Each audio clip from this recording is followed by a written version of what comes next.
ఉన్నాయి. దానివల్ల పొరపాటున మానసికంగా మన ఇంట్లో బాగలేకపోతే ఒకరికి ఎవరికైనా మానసిక వ్యాధి ఏదైనా వస్తే మనకు పడని శత్రువు ఎవడన్నా చిల్లంగి చేశాడు, చేతబడి చేశాడు అని చెప్పి కొట్టి చంపేయటం, ఇలాంటి చేయటం దాదాపు గత కొన్ని సంవత్సరాలుగా 9 మందిని చంపేశారనేది ఒక రికార్డు పోలీస్ శాఖ అధికారులు పెట్టారు.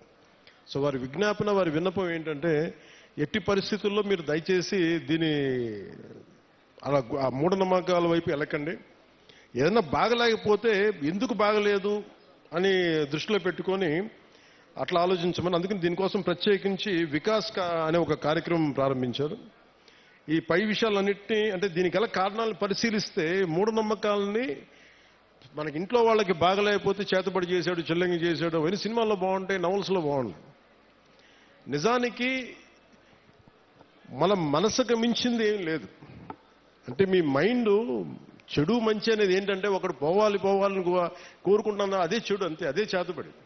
అందుకే ఇలా కాకుండా మీరు ఆలోచించాల్సింది ఎవడు మన గురించి ఎంత చెడు చేద్దాం అనుకున్నా మనం యాక్సెప్ట్ చేస్తే తప్ప, మనల్ని ఓడించాలి నేను అసెంబ్లీలోకి అడుగు పెట్టం అని చెప్పి ఇంత కంకణం కట్టుకుంటే నువ్వెవడు ఇలాంటి చేతబడులు చేయడానికి?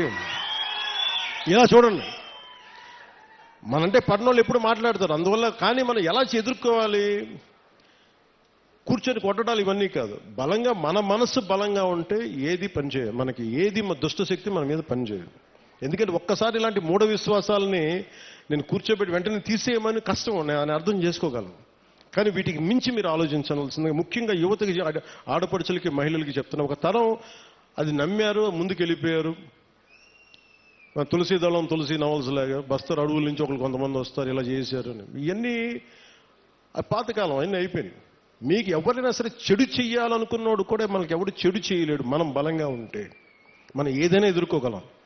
అందుకని ప్రత్యేకించి వీళ్ళెవరో మనకి చెడు చేశారు, చేతబడి చేశారు, చిల్లంగి చేశారు, వీటికి లోను కాకుండా, ఉద్రేకాలకి లోను కాకుండా, చట్టాన్ని మీ చేతుల్లోకి తీసుకోకుండా, ఇలాంటి జరగకుండా మీరు చూసుకోవాలి మనస్ఫూర్తిగా నేను మీకు కోరుకుంటా ఉన్నాను.